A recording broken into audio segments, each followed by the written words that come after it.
신기했겠죠. 이렇게 혀의 통증을 치료한 또 다른 사례도 있을까요? 네, 이번에는 이제 혀가 얼얼하고 감각이 무디다는 그런 환자입니다. 2년 전서부터 등이 화끈거리고 따끔거린다는 이러한 증상도 동시에 있었습니다. 4, 5일 간격으로 그랬다 안 그랬다를 반복한다고 하는데요. 입이 마르고 혓바늘이 잘 생긴다는 68세 남성의 이야기입니다. 예, 이분은 동시에 머리가 어지러운 증상이 있고 이런저런 약을 들었는데도 효과를 보지 못했다고 했으면서 병원에서 이런저런 검사를 했는데도 정확한 원인이 발견되지 않는다고 했습니다. 원인이 밝혀지지 않으니까 정신과를 가보라고 그래서 본인 생각에 이거는 정신과적인 증상이 아니라고 판단되어서 한방 치료를 받기 위해서 내원을 한 것입니다. 그런데 어느 날부터 온몸이 화끈거리고 따끔거린다고 하는 이러한 증상도 동시에 나타났기 때문에 더욱 고통스러워했던 경우입니다. 아무리 검사를 해도 원인을 알 수가 없으니까 정신적인 문제로 원인을 돌렸던 것 같은데 그렇습니다. 그렇다면 이분은 다른 증상은 호소하지 않으셨나요? 환자들이 불편해하는 경우에 검사를 해서 잘 안 나오면은 당연히 정신적인 요소로 생각할 수밖에 없는 것입니다. 그거는 우리가 이해를 해줘야 됩니다. 그러나 한의학에서는 생각이 다릅니다. 몸이 안 좋아서 그런지 모든 것이 짜증스럽다. 길 가다가 다른 사람들의 행동이 다 거슬리게 보인다. 또 신호등불이 조금 늦게 바뀌면 신경질이 나서 견딜 수가 없다. 비정상이죠? 네. 내 눈에 보이는 것이 모두 비정상으로 보인다. 본인 환자 자신이 비정상인데 우리들이 비정상인 것 같이 보여요. 자다가 깨서 3, 4에 이렇게 고통받는 것은 보통이다. 이런 증상들로 여러 곳을 가보았지만 그 원인을 찾지 못하고 치료도 되지 않아서 고통스럽다는 것입니다.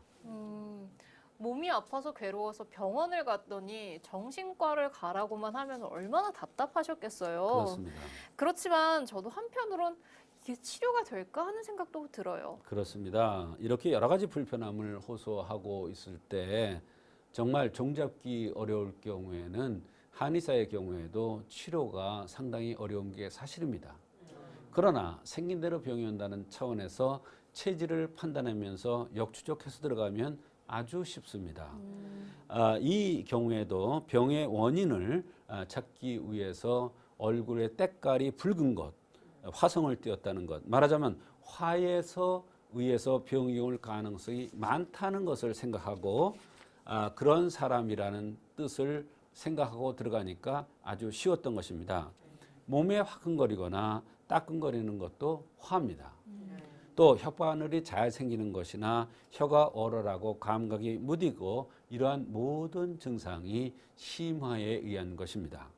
그래서 심화를 꺼주기 위해서 가감 황련탕을 투여했던 것입니다. 이 생긴 대로 병이 온다는 차원에서 접근해서 치료를 할 수 있었던 사례인데요. 그렇습니다. 그렇다면 결과는 어땠나요?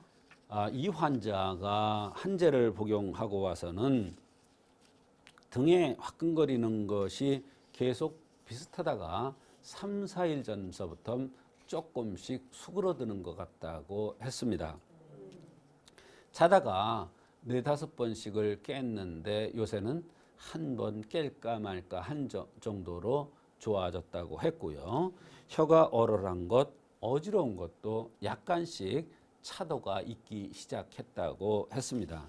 처음으로 효과를 보는 듯해서 한약을 좀 더 복용해야겠다는 마음을 먹고 다시 내원한 것입니다.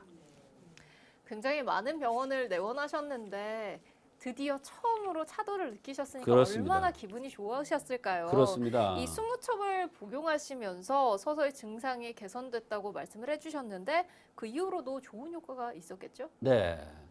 효과가 있기 때문에 같은 약을 세제를 더 3번을 그러니까 처음서부터 이제 세제를 지금 복용한 거예요. 그런 결과 어지러운 것이 60% 정도 좋아졌고 등이 화끈거리는 게 8, 90% 좋아졌으며 혀에 얼얼한 것도 거의 치료되었다는 것입니다. 소변을 볼 때 거품이 많이 나는 것이 좀 마음에 걸리기는 했다고 했습니다.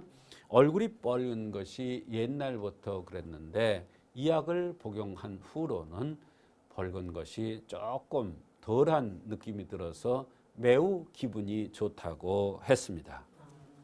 이 한약은 몸의 근본을 다스리고 그렇게 치료를 하기 때문에 근본적으로 정확한 치료를 조금은 느리지만 정확하게 할 수 있다고 생각이 듭니다. 네. 이 가감 환연탕으로 치료되지 않았던 통증이 나아진 원리도 알려주세요. 네.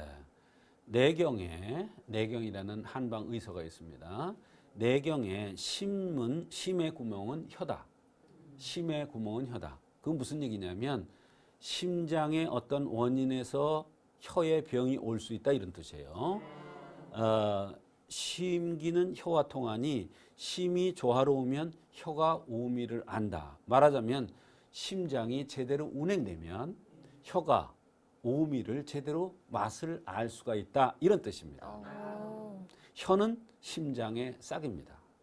혀는 심장의 기관이므로 오미를 맛보는 것을 주관하고 여기에는 오장이 모두 분포되어 있습니다. 무슨 얘기냐면 심의 본맥은 혀뿌리에 연결되어 있고 비의 낭맥은 혀의 옆에 연결되어 있고 간맥은 생식기에 따라 올라와서 혀뿌리에 이어지고 신의 진액은 혀끝에서 나온다.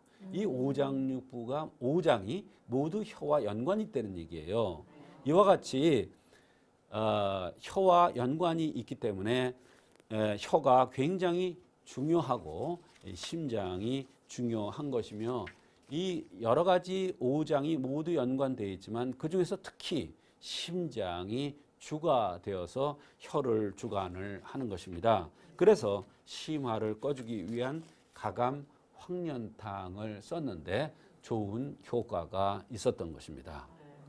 제가 들은 바로는 이 혀가 오장과 연관이 있다고 들었는데 알고 보면 이 심장이 주관하는 거였군요. 그렇죠. 들을수록 재밌습니다. 네. 그렇다면 그 밖에 치료에 참고가 된 이 한의학적 원리가 있을까요? 네. 사람이 불기운에 가까이 갈 때는 약간 뜨거운 경우에는 가렵고 또 심하게 뜨거우면 아프고 더 가까이 하면 살을 데이죠. 이것은 모두 화의 작용입니다. 또 모든 통증은 화에 의한다는 이런 이론도 있습니다. 피부가 아픈 것은 심장이 실해서 과해서 심장의 화가 과해서 오는 것이라는 이러한 이론도 있듯이 몸이 화끈거리고 따끔거리는 것도 바로 심화에 의해서 나타나는 현상입니다. 그래서 혀의 병의 원인과 몸에 따끔거리는 원인이 같은 거였던 것이죠. 혀가 아프다는 것과 온몸이 따끔거린다는 이 증상, 그리고 생긴 모습과 그 모든 것을 종합적으로 고려해서 처방을 해주신 거네요. 그렇습니다. 우리가 증상으로 볼 때는 온몸이 화끈거리거나 따끔거리는 이런 부수적인 증상, 혀가 얼얼하고 감각이 무딘 거, 그다음에 생긴 모습은 예민하게 생겼고 얼굴이 붉은 화성을 띠었고 조급한 성격이라는 거, 그다음에 색깔은 안색이 붉다는 거, 이러한 또 진맥을 받겠죠. 이러한 모든 것을 합의해서 이것은 심화가 성에서 나타나는 모든 증상이었구나 판단해서 바로 처방을 한 것입니다.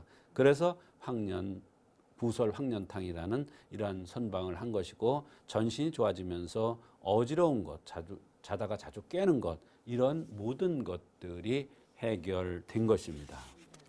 이분 같은 경우에는 몸이 아픈 것도 아픈 건데 이 모든 것에 짜증이 나고 맞아요. 또 매사에 많은 것들이 비정상적으로 보인다고 호소를 하셨잖아요. 네, 삐딱한 거죠. 그렇죠. 또 자다가 서너 번 이상 깰 때도 있고 굉장히 예민하신 것 같은데 네. 정서적으로 불안한 상태를 보이셨어요. 이런 증상들도 조금 나아지셨을까요? 물론입니다. 심화를 다스려주면 혀가 얼얼하고 온몸이 화끈거리고 따끔거리는 이러한 현상만 좋아지는 것이 아니죠. 성격도 변합니다. 한약을 쓰면은요. 어떤 식으로 변하느냐 하면 좋게 변합니다. 그것은 왜 그러냐면 여유가 생기는 겁니다. 심화가 타오르면 사람이 여유가 없기 때문에 모든 것이 삐딱하게 보이는 거예요. 잘못 보이는 거죠. 나쁘게 보이는 거죠. 부정적으로 보이는 거예요. 그러기 때문에 잠도 푹 못 잤고 그러나 심화를 꺼주니까 효과가 나서 잠도 푹 잘 수 있는 그러한 효과가 난 것입니다. 정신과 약을 쓰지 않았는데도 잠을 잘 수가 있고 화도 덜 나고 예민한 것도 덜 하면서 잠을 푹 잘 수가 있던 것입니다. 흠을 보완해서 인체가 정상적으로 운행되니까 전신의 건강이 좋아지면서 성격이라든지 행동이 변하면서 여유가 생긴 것입니다. 내 눈에 보이는 것이 모두 비정상적인 이런 현상도 없어졌던 것입니다. 이 한의원에 내원하지 않으셨더라면 자칫하다가는 정신과 치료를 받을 뻔도 하셨는데 참 다행입니다.